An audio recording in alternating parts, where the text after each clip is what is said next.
Welcome back, everyone, to Tech Talk, the officially unofficial Transformers TCG podcast. I'm joined, as always, by Scott of VectorSigma.info. And Scott, we have a lot of stuff to get through and not a whole lot of time to do it. Sure. Because we do have some other games slated for one of the, well, many at this stage, Vector Sigma sponsored events, I guess is the best way to put it. So Sure. I believe Dan is going to be streaming that later. So if you're watching this live, I mentioned it pre-show, but hopefully we can get the details from Dan in chat and we'll shout him out during the show. But otherwise, we could, of course, or you could, of course, viewer, listener, go check out the VectorSigma.info YouTube page. Couldn't get that one out for some reason. And we'll have all of the other games and other information over there. But our first topic for tonight, Scott, is actually event related. And that's actually the top 8 list, because we have officially the top 8 at this stage. We're actually, at the time of this recording, a little bit beyond that, but that's okay. Yeah, I think 3 of the top 8 matches are complete. Mm-hmm. I think.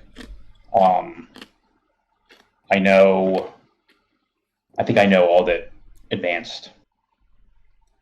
Well, I mean, I know the decks that advanced. I know the people too, so yeah, I know what advanced. Well, let's start with the usual stuff, Scott, because both of us have the deck list up, but there are clearly some surprises, or at least surprises to, probably, I would say, a lot of people out there. One in particular, but before we get to the one, yes, I'm going to tease everybody a little bit. Any initial thoughts coming into this, other than the obvious member of the top 8 that is a surprise, did any of the other decks surprise you? No, not at all. Really? I guess the 2 decks that surprised me were 2 decks surprised me. Mm-hmm. The Fortress Maximus deck and the Swap Heads deck. Yes. But in fairness, that deck has performed well in other events. The Swap Heads deck, you mean? Yeah. I've just never actually seen it, quote, in action. Gotcha. And then I guess, what was the breakdown like? How many blue versus orange base decks was it? Do you know? Well, there were 2 Perceptor decks. One was blue, excuse me, 2 were blue. One was Sky Shadow. The other one was also Sky Shadow. We have 2 Quake decks, which are very much what you'd anticipate. A Sky Shadow horrible build, also very much what you'd anticipate, although there are some unique choices in the main deck, which we can get to later. There is a blue Perceptor-based build that features Pounce as compared to the Sky Shadow variants. And then we have our 2... And then we have our 2 Dark Horses. I don't know if that's really the appropriate term at this stage, but the Clobber Swap Heads build as well as Fort Max. So it's 3 traditional aggro control blue decks, 1 whatever it is Fortress Maximus deck, 1 traditional Sky Shadow orange, 2 traditional Sky Shadow Quakes, and the Swap Heads is definitely an orange deck. So it's 4-3-1 basically. But the Quake decks, I guess they're aggro. They're more, I don't know, they're not combo-y, but they're more I think they're kind of combo-y to me. They're not hit you in the face aggro, but they're not. These ones certainly, I wouldn't quite put them in the aggro category, simply because the orange counts as where, and thank God for Fort Max to do the counting for me so I don't have to. We're looking at one of the Quake builds has featuring 21 orange pips, and the others featuring 25. Typically, I'd expect somewhere in the mid to high 30s for what I would believe to be your standard aggro deck. And these are even coming in well below that. Now, the Sky Shadow horrible deck is also only at 26, but we clearly push that into the aggro category, so it obviously isn't a hard and fast rule. Anybody out there that's wondering what the hell I'm yammering on about. But I agree, I definitely personally have much more aggressive slanted Quake decks as compared to these. I haven't personally been fond of the more black pip heavy variants. That being said, they're obviously performing well, so I guess it doesn't matter what I think. Well, I think when you have a situation where like you are getting such tremendous splash damage from your other plays that it doesn't really matter how much you attack for in combat, especially when you're in an aggro mirror, your opponent's only defending for whatever their defense is. Yes. So, like, it does definitely change the math.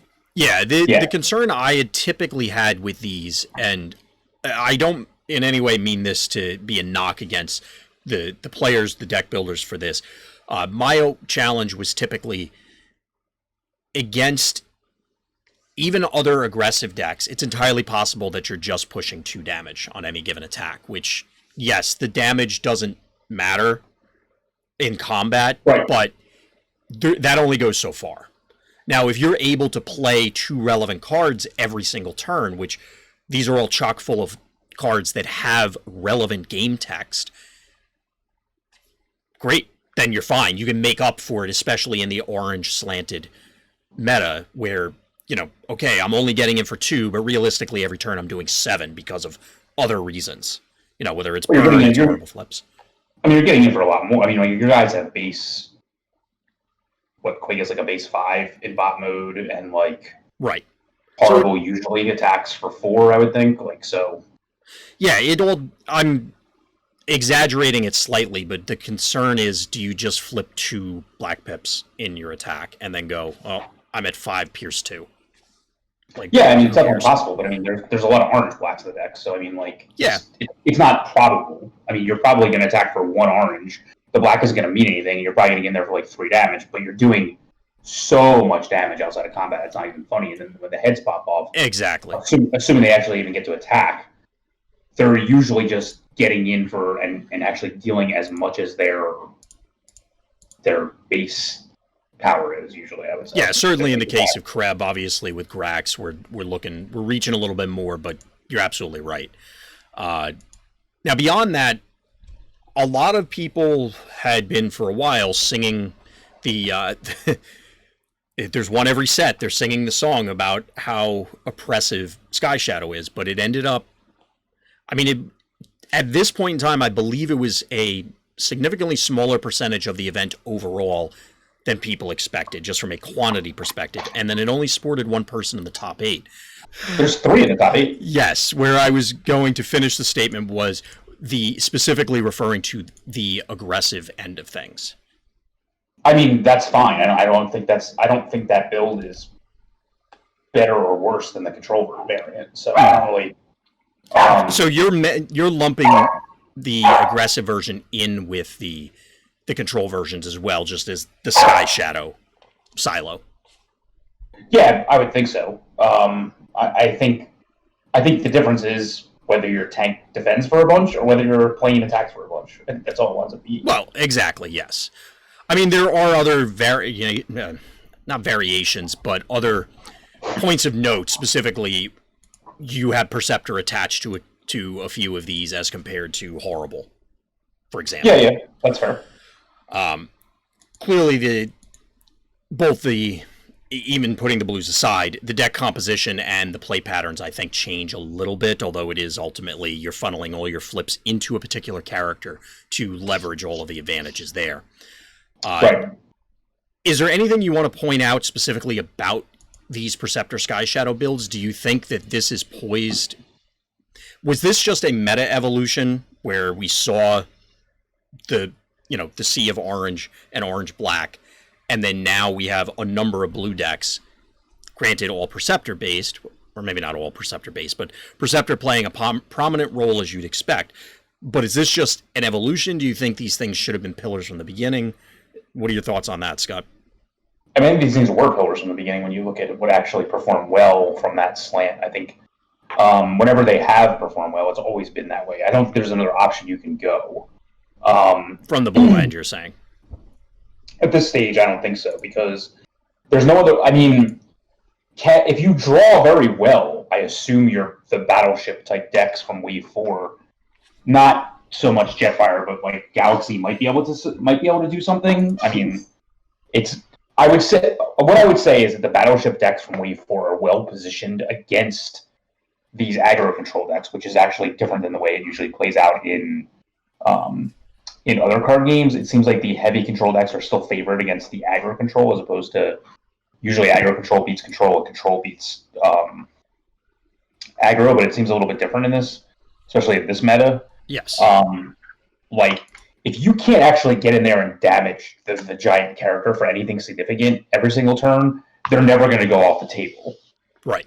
Whereas against like the aggro decks, it's okay to only deal a certain amount of damage because like it just takes you one more attack, but you're also extending your own character's life totals through defending. So like to me, you actually have an advantage against the aggro decks as the aggro control decks because you actually need to deal damage. Whereas as the battleship, sit back and do nothing control deck, they can't one-shot the characters anymore.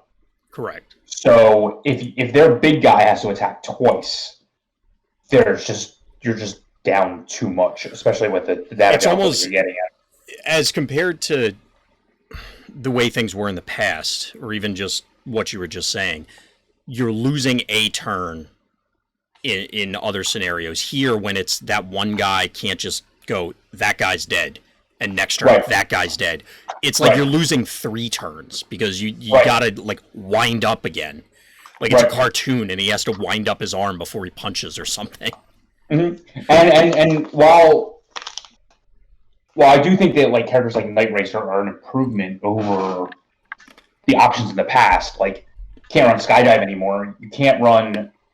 I mean, I guess you can run Flame War, right? If you want, but she's not as good anymore. And then characters like Brawn just don't stand a chance against aggro decks. Yeah. So, but they're really good against control. So, like that might be one option to go. But I mean, I don't know. I played an aggro control deck and I got stomped by, or at least I lost in 3 games to most of the control decks that I played against. So moving from there, and we can of course circle back to them. Let's talk a little bit about the 2 newer players or ones or decks that people may not be as familiar with. And let's start with the Swap Heads build, which, as you said, has been performing well in other events. And it's obviously putting up numbers here. Yep.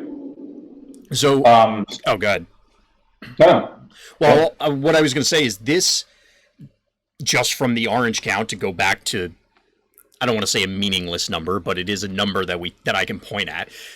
This is sporting 39 oranges, which is substantially more than the decks we were talking about before. It's much more in line with what we've seen in the past from aggressive decks. And that much should be obvious when the lineup is Clobber, Fangry, Horrible, Grax, and Steeljaw. Mm-hmm. It seems like Bold is back in vogue, especially due to the fact, aside from the fact that this build is sporting the traditional full play set of all the double oranges, which is not the case for pretty much every other deck that's up here. It's also running things like Power Punch and a number of other cards that we haven't seen for a while. So at the end of the day, this is just, I'm going for the high score and I'm going to annihilate things in one shot as far as I can tell. I have not had the opportunity to see this one in action yet, but it sounded like you were more familiar with it, Scott. I've seen it do well in other events. I haven't seen it actually see play. I can't say that, like, there's a lot of cards in here that are just in here for their colors, and I'm not really sure that, like, for example, there's a lot of cards in here, like, I think are, I don't like very much, at least from a numbers perspective, and then there's some cards in here that I think, like to me, like the belligerents that are in the sideboard should probably just be run main deck because there's just like if you're gonna run, I don't know, if you're gonna run like 2 precision fires and 2 rock tosses, and if you're gonna run like rollout and things like that to randomly maybe get a like a blue on defense, I would just probably just run the belligerents type thing, like main deck. Yeah, the rollout in the Matrix stood out to me. Presumably, as you said, they're there primarily for the pips. I could see a cute play with rollout and Steeljaw to give your team bold and then get back into attack mode or something like that. Yeah. Uh, but I assume they're really in there realistically for the pips. But in this orange heavy, or what we were assuming was orange heavy, or I assume really coming in, we're talking about a multi Titan Master deck. So you have a number of bodies, and you're leveraging one where it's entirely possible you just one-shot a number of characters. I'm very curious, and I don't know if the person who played this deck was tracking this, but I'm sure they could give us some rough percentage. How often Swap Heads was able to actually go off without risking the death of the character it was on? If I don't, shouldn't have. Well, I mean, so basically, what did this? So you're going second. Your opponent says, "Oh, you have Clobber and Swap Heads." I see where this is going. Punch that guy. Do you ever get the swap heads? I mean, we were punching the guy with Grax on, right? Is what you're saying? Say that again? Are you saying punch the guy with Grax or punch the guy with Clobber? And like, well, that's what I'm asking. Which did it turn out to be? Was it Clobber or Grax was the primary focus for people? I mean, I would assume it was the Clobber, but I mean, it depends on like what they're actually swinging with. Like, I think the main decision comes into play as to whether or not the Fangry is actually going to get its extra bolt 2 out of the deal. Like, I doubt. Like I think anytime that they can swing up the curve at an 11, which is going to be rare, I think that you can't lose that game. Yeah. Which is another strike against those battleship characters that you were talking about earlier, but right. But I mean, most assisting characters are going to be like, it seems like they're going to be 10, so that he's going to be equal to them. Right. But what I like about it is even when you switch it to Grax, you still get you're not really losing much. You still get the bolt 2 off the Fangry. So I like that play a lot. I wonder how many times he was able to set up plays where he actually was able to attack into the Sky Shadow Combiner with the Fangry or with, to get the extra there and as then just annihilate them, because I would assume that's just going to obliterate the Sky Shadow player.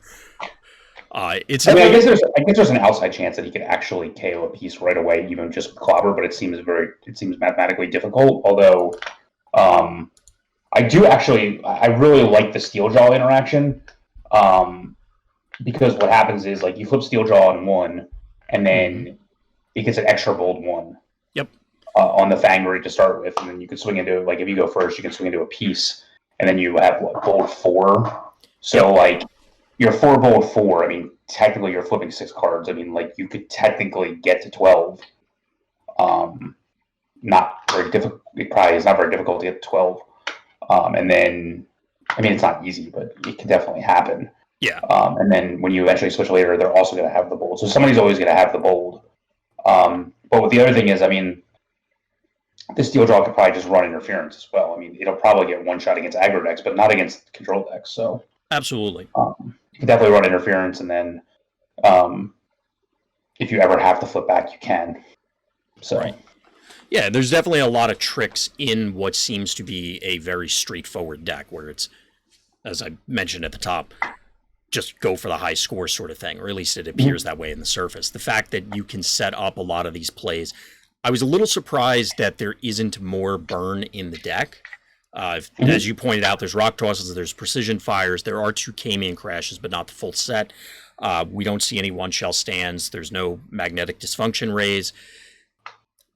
To the point you were making earlier, where it is unlikely, although possible, to one-shot a piece on turn Sky Shadow piece on turn 1, having that burn to then just follow it up next turn, swap heads into something, feels like a likely place to go. That being said, I haven't tried this, so it's entirely possible they just wanted to ensure that the combat phases always worked.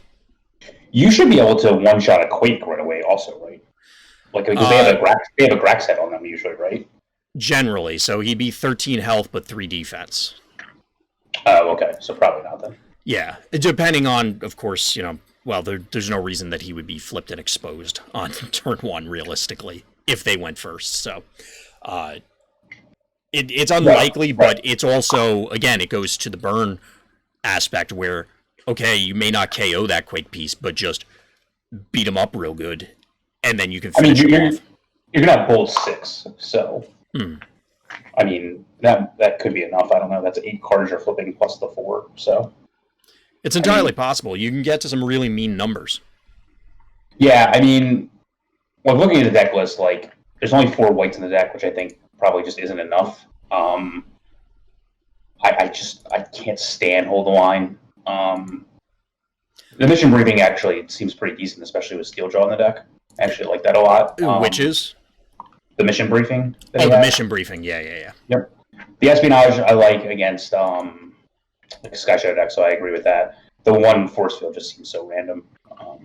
But, you know, I mean, he only has 1 Battery Shield also, which I think is probably fine. I mean, look, I'm not a fan of Erratic Lightning and Power Punch, but I'm not really sure there's anything better. I mean, Power Punch, I'm not a fan of Power Punch. I probably would have gone with the full set of Fusion Borer rather than Power Punches and then gone like the opposite numbers. Erratic Lightning, I think, is fine. It's tough for me to criticize or say, oh yeah, well I would have changed this. It's obviously worked. So, Dan, did you take a peek at the sideboard with the sideboard character? Yeah, Megatron Fallen Hero. I like that. I'm very curious as to where that one came in, or if it did come in throughout this event. I doubt it. I don't think there's an opportunity for it to do all that you need to do. I mean, what's that? So he would get to 15, I guess, and then I don't even know how you would sideboard this. 15, I don't know either, because 15, 9, have a star card, I guess. I don't know. I think it's just there for the lulz. I don't know. It's entirely possible. So it shows up on a spreadsheet and said, "Hey, yeah, Megatron was played." I actually really like the emergency barricades. I would actually consider running them main deck, especially over the force field. Obviously, I really like the escape capsules. You know, the matrices are actually fine because like your characters are Autobots and Decepticons, so it's actually kind of okay. I mean, you're never going to be able to use it. But I mean, it's fine for what it does. It can always go on a guy. But I really like the emergency barricades. I'd be curious to hear how they were, how effective they were throughout.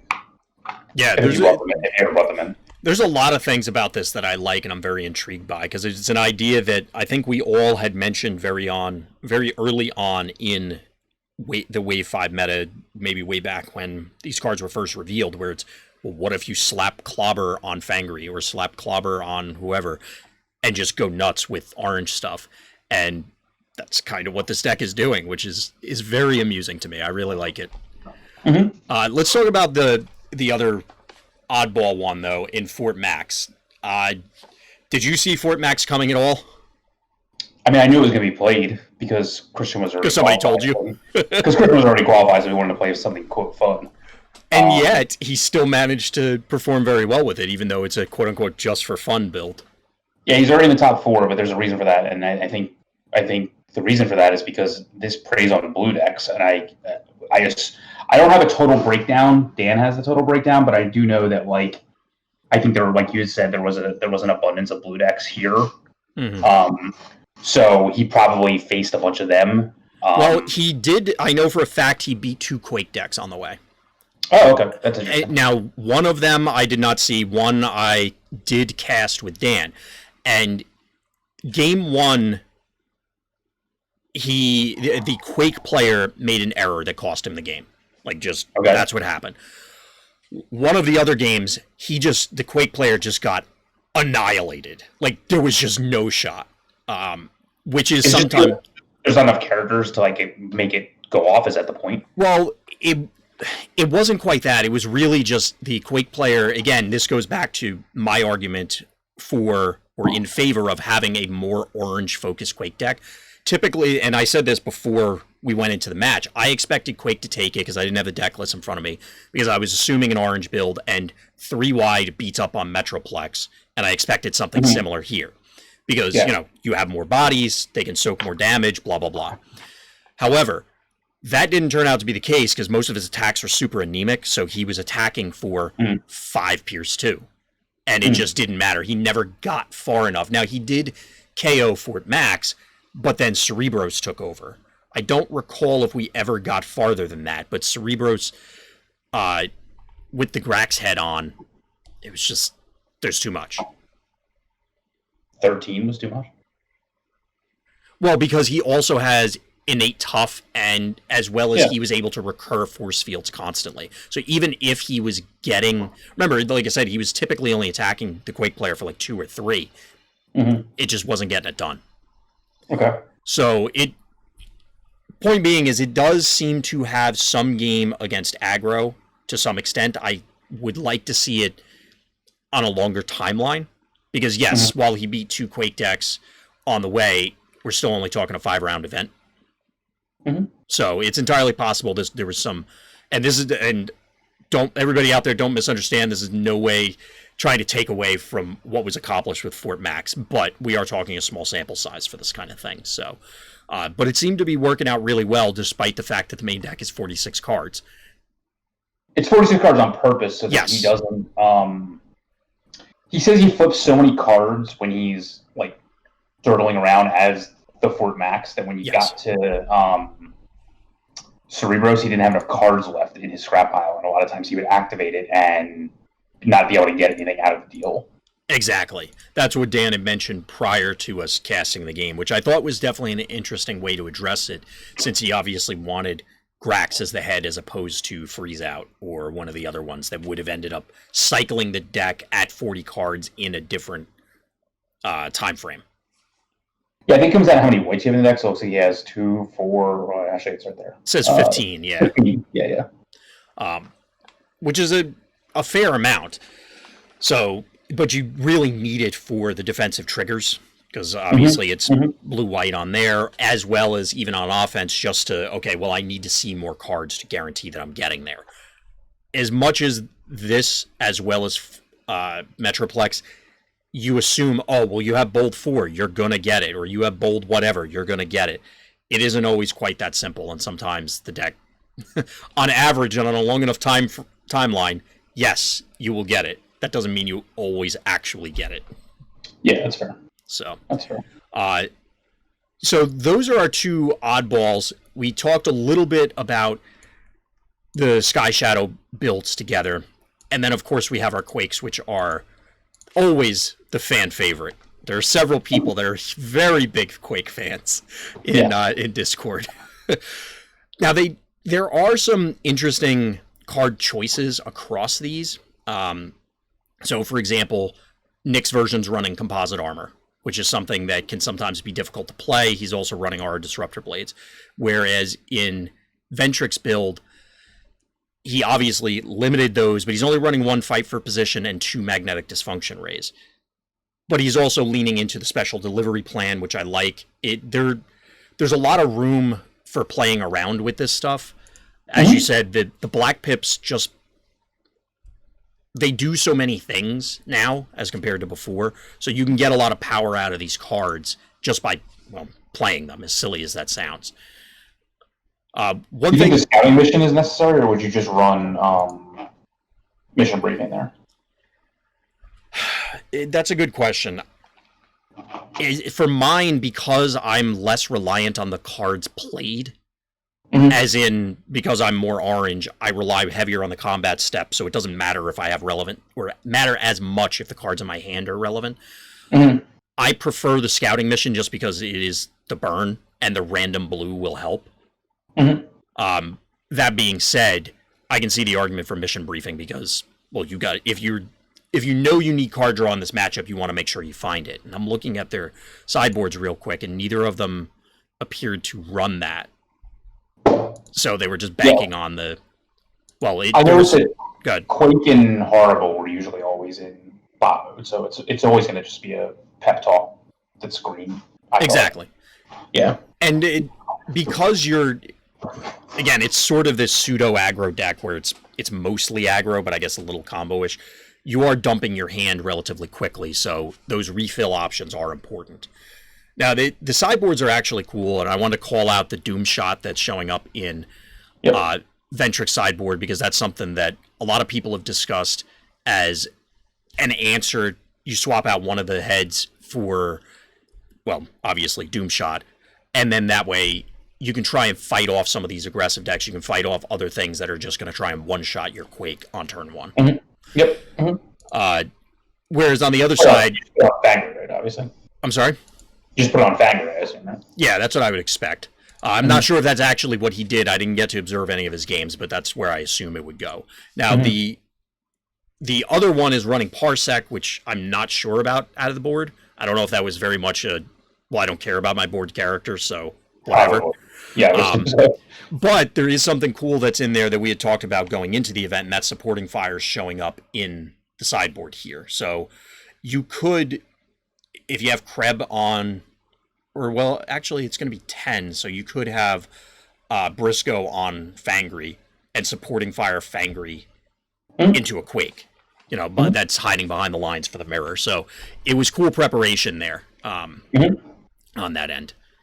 But beyond those, we have our smattering of Sky Shadow decks to kind of bring it full circle. Was there anything that jumped out to you, Scott, across these, the blue ones or the orange, that was notable across these? I still like the horrible one. I guess still has room to play. Like all the double oranges in the world. Like you get like a bunch of them, right? You get he's not even, again. I don't understand that. I don't understand not playing the shields.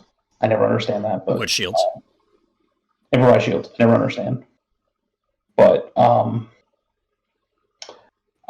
mean, I think point position in the one deck is very good. That was one of the ones I was very curious about that. So learn us something, Scott. Where's that one coming from?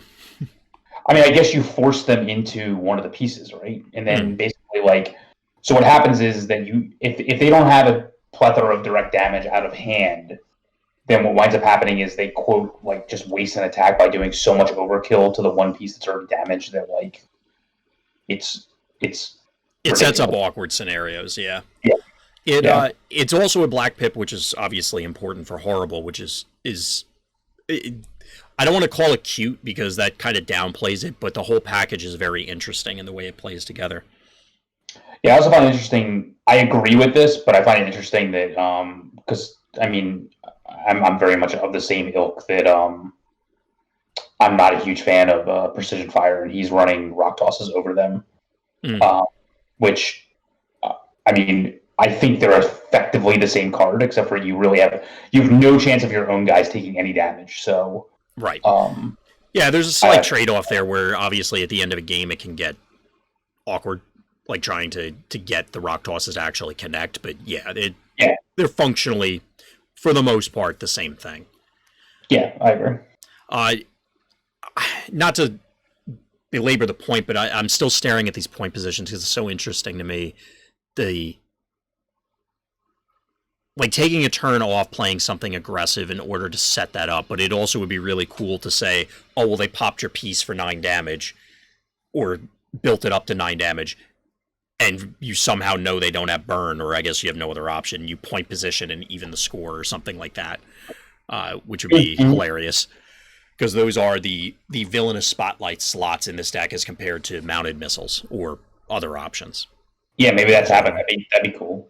That would be a really funny. I'm hoping that he took somebody out with that because that would be hysterical, but that might be asking a lot. Now, one other thing that's in here that I wanted to call attention to was in the board, and there's a Gears and Sabotage, which I believe was probably a concession to various combo builds. I'm not sure what else you would want that against. It's the type of thing where, if it was in your deck to begin with, I would have no problem with it. But obviously when it's coming out of the sideboard, it's just for combo. You're just never going to go into that. But exactly. Yeah, I agree. Beyond that, he has double Vandalize on the board, which is kind of funny. I guess another potential concession to combo, because if you slow them down, then you can vandalize away all their stuff and just reset their board. So Grizzly, I take it he's not a huge fan of DE. Not that there are many out there. Probably. So beyond that, what about the blue variations? Anything catch your eye from those? I mean, I'm looking at one right now that does not have a full set of showing offs. They seem pretty typical to me, other than single card choices here and there. They seem pretty standard to me as to what's going on. The mile-long deck lists that are, tons of one-ofs because it makes sense. Notably, the blue ones are also featuring Peace Through Tyrannies, despite being quote-unquote blue decks, because, well, Sky Shadow does some mean things if you piece through Tyranny one of the pieces. Yep. Two of them are sporting Chrome Dome out of the board, which again I guess is presumably a concession to combo. You can also grab other people's pieces or Tyrannies if you feel like that's more important. You just don't have enough time to set a Preceptor. You can just be more proactive and take away their plays that way. Gotcha. I mean, that makes logical sense. The other one's running an Ominous, which presumably, the Pierce 4, that one seems pretty self-explanatory as to what that would come in against. But one thing I did want to point out is in Samori's list, he's featuring 3 marksmanships, which I thought was kind of interesting. I mean, I don't know when they're going to come in, but he also has 2-point defense systems, which I don't know when they're going to come in either. And two stable covers, so I don't know when they're going to come in either. So I mean, I could see a point defense system coming in if you assume I'm blue enough that the opposing players, you'll actually defend enough for the Pierce to be the only damage realistically that comes into play. Yeah. Mm-hmm. And given that it's a Preceptor build, all right, board in 1, and if it turns out it works, great. If it doesn't, well, guess where they go? Under Preceptor. So I just haven't found that to be the case, really, to be honest, like when I'm playing. So yeah, that's another one in the category of did that work out as anticipated? Because that seems, I don't want to say a little bit of a reach, but it's definitely approaching that territory. And your favorite card is in Earth One Gary's list in Lucky Dodge in the board. In the sideboard, there you go. Yeah, Lucky Dodge out of the board. I hope. That's another card that I hope he was able to steal a match with, because that would be hysterical. Beyond that, like you said, they seem to very much be standard for the most part. Any other thoughts on the top 8? I know you said you had 3 of the 4 top 4, so do you want to spoil that for everybody? So Fortress Maximus beat one of the Preceptor Sky Shadow blue lists. How's that expect? Quakes had a mirror and Ventric won. That had to be hilarious.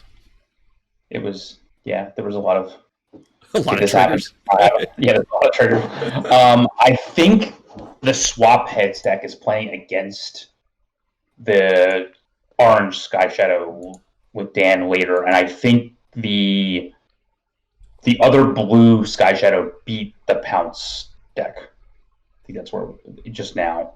I think that's what happened. Okay. So if we only have the one remaining, do you want to make a prediction on the swap heads versus orange Sky Shadow? Do you? I don't know. I guess part of me wants to say that you wouldn't play the deck unless it had an advantage over the Sky Shadow deck. Right. So I would like to believe that it was favored because that's why he chose to play it.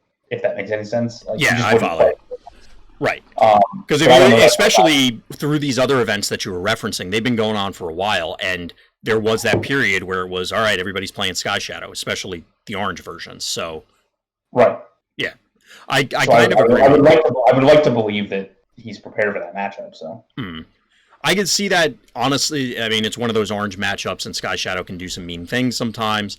I could see it going either way, but that's partially my unfamiliarity with the swap heads build. But I agree with you that obviously if you've been playing this for a while and you know what it does, there's a reason you're playing it. So I can definitely see that being the case. So that'll do it for the top 8 lists. Let's move into quick update. Quick update, Scott, about where the committee stands and where we're going and anything else you want to throw out there at the moment? We've been publicly testing a lot of the stratagems and giving a lot of updates. Both Cameron and GN have both put articles out there explaining what their process was for a couple of their stratagems they worked on, so shout out to them. They were Scott Landis length articles, so I was pretty impressed. I have to say, yeah, they were well written. So not quality, like just the length of them. I was pretty impressed with the thoroughness of what went on from start to finish. So I mean, we are, like I said, we are dedicated to showing a lot of this. Again, we started putting the watermark on there as alphas until we release any kind of PDF or anything like that. That's official. Some of these may not make the cut in the end. Some of them haven't been tested yet. There's a bunch out there. There's probably 20 or 22 or something like that out there that we're testing in total. I think it's going well. I mean, I think what people need to understand is that the goal of this is to bring these characters from Wave 1 up to playability status. You know, I will debate with anybody, and I know you will as well, that like, and we've said this numerous times, especially when you listen back, but I'll just bring it up again. These characters aren't playable in their current form at all. Right. And if you were to add a star to every stratagem that exists and say stratagems must have a star on them, which by the way was only being done for the first wave, we never heard that they weren't going to do it that way, but the answer to the question was this is the way they are now. Of course. So these characters just need a buff to begin with, and it's a lot easier to like we said, when you're creating a card from scratch, I feel like there are numerous pitfalls. There's the character's stats, there's the character's ability, there's the character's flip, there's the character, and a lot goes into that. Like like if we take a character like Cup from this set, for example, like if you were building a deck around him, you wouldn't need to include any kind of upgrade removal in your deck, as long as you had a way to reliably trigger him multiple times, etc. When you're playing Perceptor now, you don't need to include card draw in your deck because you have that built in. Right. So depending on the abilities that you put on a card, there's a lot of ramifications as to what that does to deck building. Especially when it's like a flip to all bot mode ability, for example, that only takes you one flip. Of course. So there's a lot that goes into this, and but the simple fact is a lot of these characters from a stat perspective are just not good enough to compete in the Wave 5 meta. For sure. Because they were just understated as a result. And the stats have just gone to such astronomical levels, especially when you factor in the Titan Master mechanic. So if they quote seem overpowered, it's simply because we're trying to get them to the Wave 5 power level, not to. And I'm actually okay if it was beyond, but I don't really think that they are in what I've seen from the results. I think there are certain cards in this metagame now that are so ubiquitous that like it's impossible to build without them in intention. And I think given those parameters, going into another set for WotC would have had to compensate as well. Absolutely. The fact of the matter is that as you put it, the way things are now, or maybe you didn't quite say this, but the way things are now from a competitive meta perspective are not what they were in Wave 1, and there's no way to just take them forward without having these seemingly astronomical jumps in power. But realistically, the goal is not to say, oh, well, all of the stratagems that we're creating, and this is, again, broken record time, but we're not trying to displace everything. We're just trying to bring these and essentially add to your collection for all intents and purposes. Because, and this is the way I've described this internally when we've talked about things, from a competitive level, all of those cards that can't make the cut, whether they're characters, and we'll get to battle cards eventually, but for now we're focused on characters that aren't showing up in decks now might as well not exist. Because they just, the ones that can't be played, obviously there's, like we talked about this top 8 list, Gears isn't showing up in every deck, but he shows up as a sideboard character.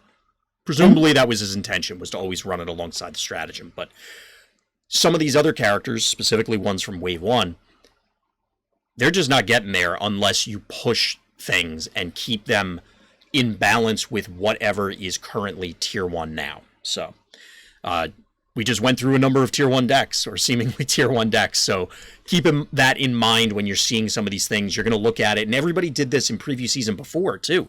It's like, oh my god, look at the numbers on X, look at the text on Y, and we're blown away by certain things. And the fact of the matter is that there is a lot of effort and a lot of, both theory crafting as well as, I guess, regular crafting in actual testing that's going on for a lot of this. So it's not just slinging numbers at a wall and we're going. Good luck.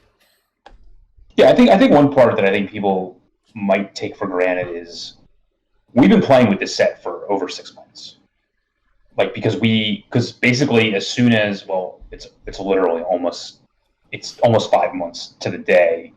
Well, we're about a week out from 5 months to the day where like I stopped working at work, and right that week is when I went to CVS and printed out photocolor proxies. Right. So like I've been literally physically playing with the set around this time when the full spoiler came out for that long.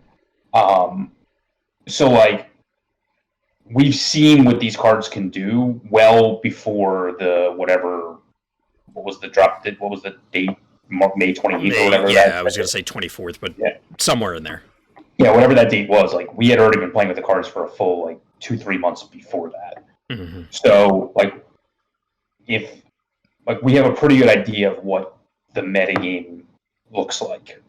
So like if you notice, like when we're testing, we're usually testing against completely Weave 5 dominated decks to try to get an idea of where things stand. And the idea is to give you options. Like will cream always rise to the top? Like arguably yes. And we know, but we also know that not everybody always is going to play. Like I think realistically in this game there's always been like a best deck. I think the only time there wasn't was probably during the Siege 1 meta, because that was just such a confusing meta that like you could have played different flavors of the same thing, but it was hard to understand. Like the power was in the battle deck, not necessarily in the characters, because we hadn't reached that threshold of power level on some of the characters yet. So I'm not really sure technically like what the best deck was then, but I think in the other meta games, especially once you had sideboarding, or even when you didn't, there was always to me like a best deck to be played. If you were literally putting like against the scale. And our idea is that like we may not have 100% established what that is yet in terms of like the one, but we want to give you more options to figure out to get there, because it seems like, I mean, how many different decks were in the top 8? 5? Total? Yeah, so Sky Shadow, Quake, Fort Max, the Clobber thing, and then the Pax thing. But there were two. But that was a Perceptor. There were multiple Sky Shadows. 2 types of Sky Shadows. Yes. Aggro Control. I was lumping them mentally together, yeah. Right. There's like 5 or 6. And we're just trying to expand what that pool is. We're just trying to give you more options. And I'm actually fine with, like I know like Dan testing the other night, like one of the Dinobot stratagems, for example, he was like, this was really solid against Quake, but still weak against Sky Shadow. Like I'm totally fine with that. Right. Like I think that's a solid thing, because as long as, and I think Quake is favored against Sky Shadow the way it works, so like I'm totally fine with how that shapes out. Of course. If we're inserting something in between rock and paper, I'm totally fine with that. I think that's kind of the sweet spot, because then it's exactly what you said. You have a choice. You have options where you can say, all right, I expect the meta to be this, or I'm more comfortable with this, and then I will modify the sideboard or the main deck to compensate in whatever ways, as opposed to introducing something that's way above or way below everything else, and then, again, it kind of removes the entire choice. Because if it's so good, you don't play anything else, and if it's so bad, you never play it. Right. And I'll continue to say is that, like, I still believe that for a lot of these Wave 1 characters, this was their iconic version that was printed, because it was the first set that came out. And so, I mean, like, again, we talked about this in the Death podcast, but like, do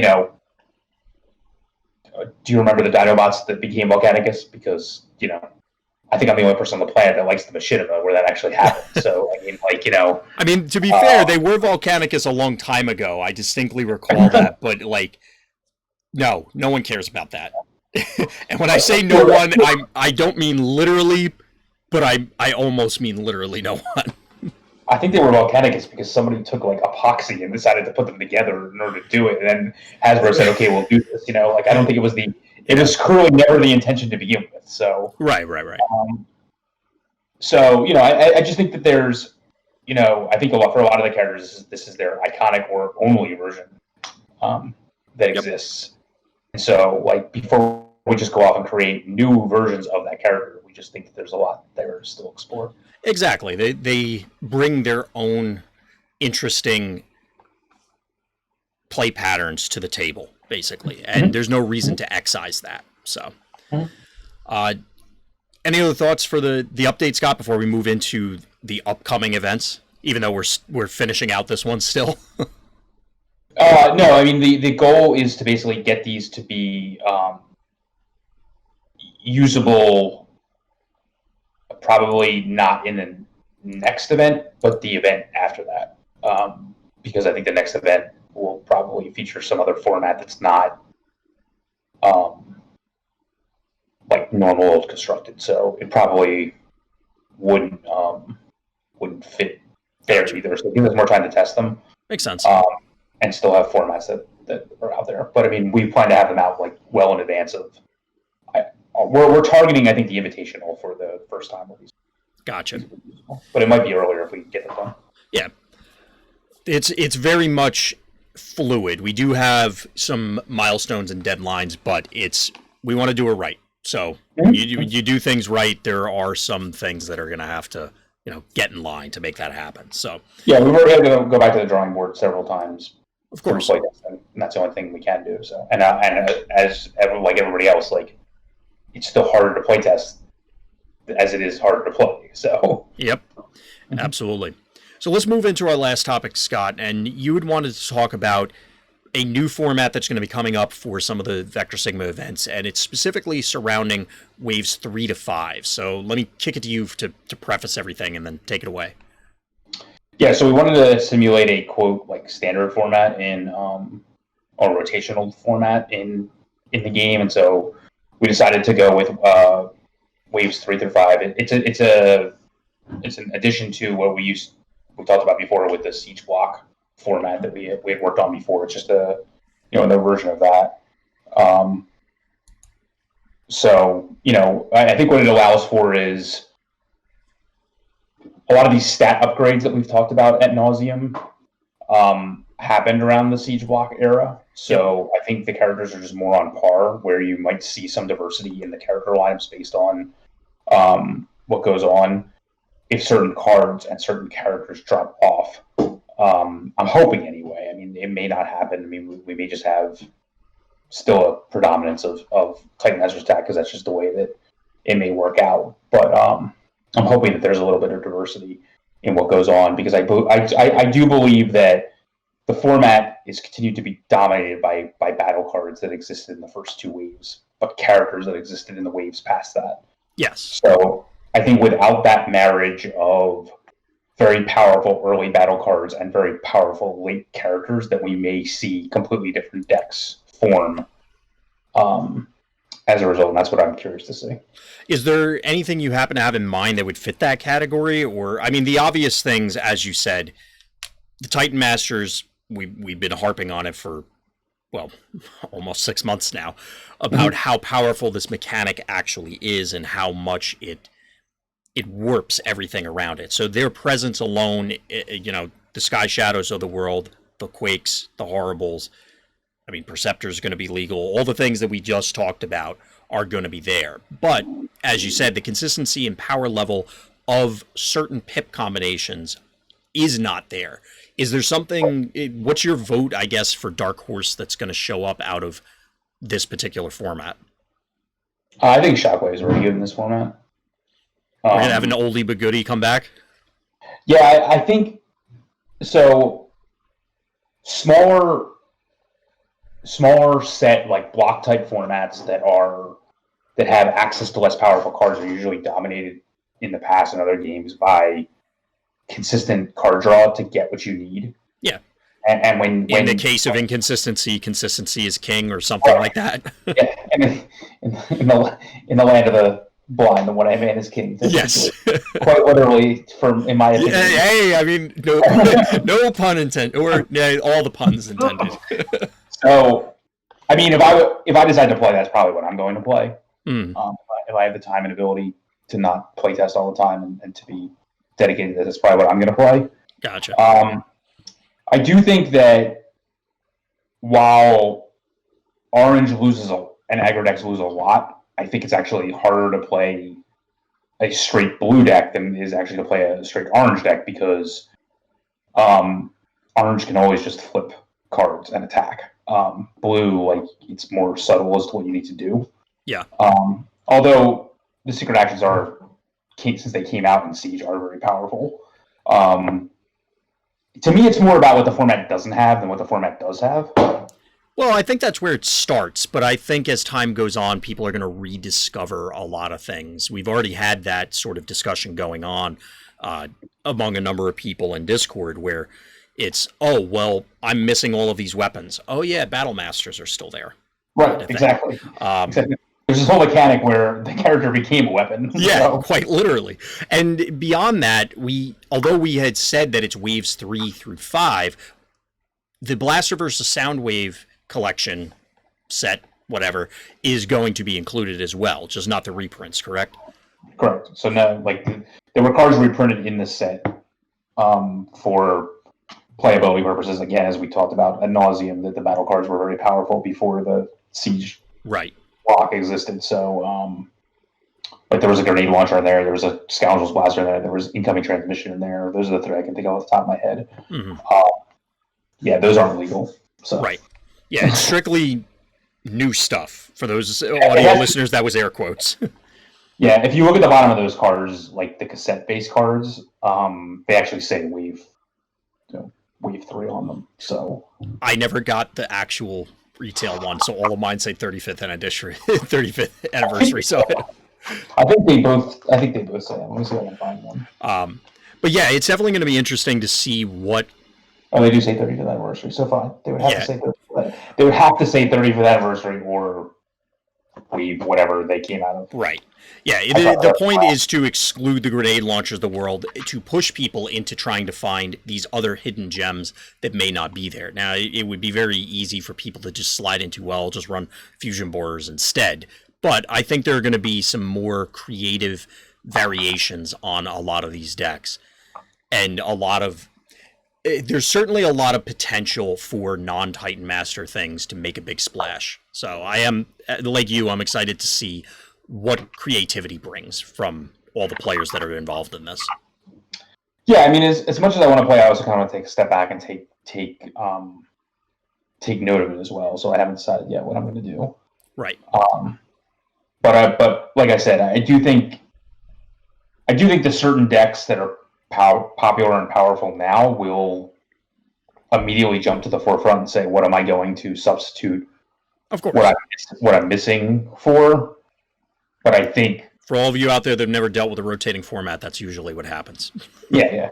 But I think what is missing is very, very powerful and very deck defining, very unfair in certain situations. So you could say that, yeah.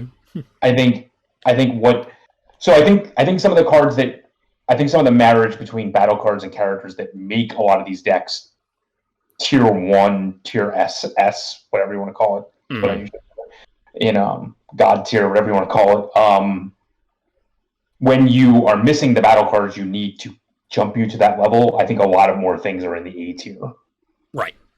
Yeah, it definitely creates a lot more parity among the various decks because of the limitations.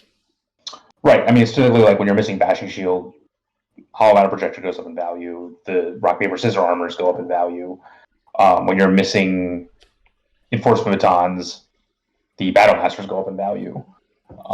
When you're missing, obviously, when you're missing like Ramming Speed, Vaporize, all these, and those other cards, Reprocess and Dismantle go up in value.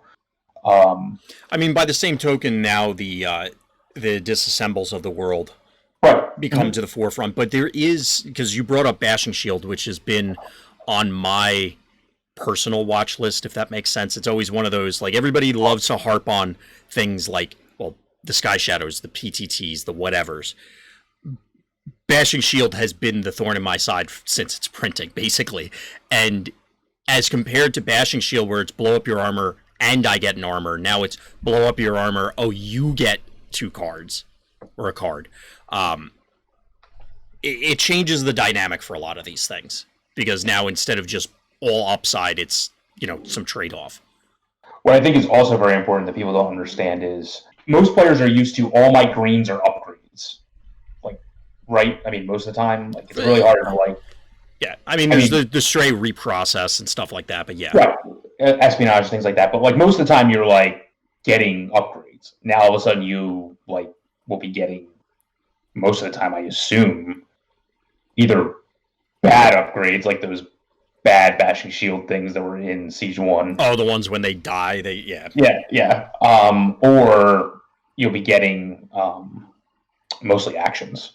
So right. I think it changes the phase that things are going on. Which I know I brought it up before. I think you said the same, Scott, on previous shows, that actions as compared to upgrades often have the more explosive or splashy effect. And so now, for example, that disassemble is competing with playing Camion Crash.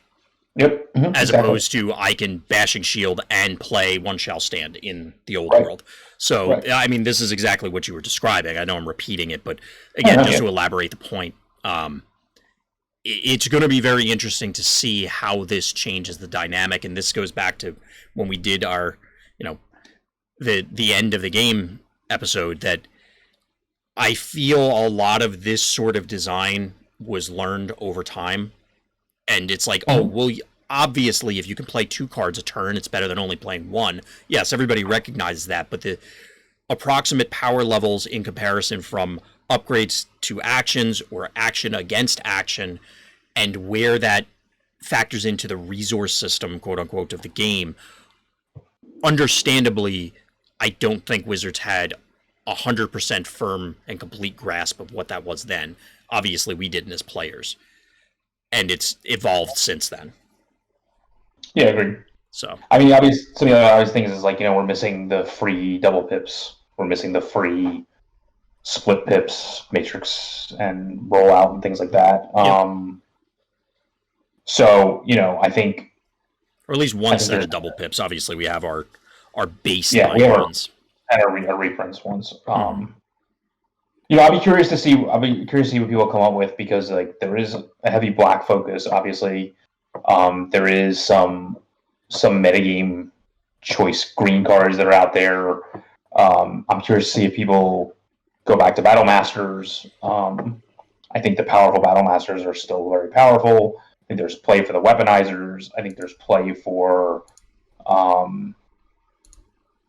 I think some of the battleship level characters lose a lot,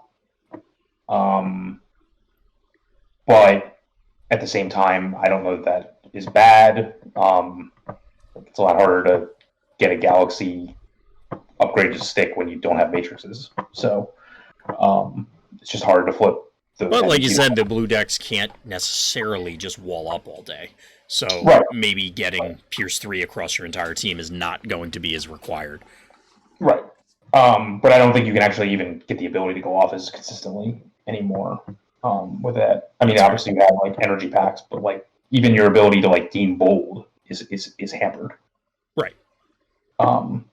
So yeah, I don't know how much time people have to really test the event. I think it's going to be a learn on the fly type of situation, and if people really like it, I think we would definitely. I mean, we definitely run it again. I just don't want it.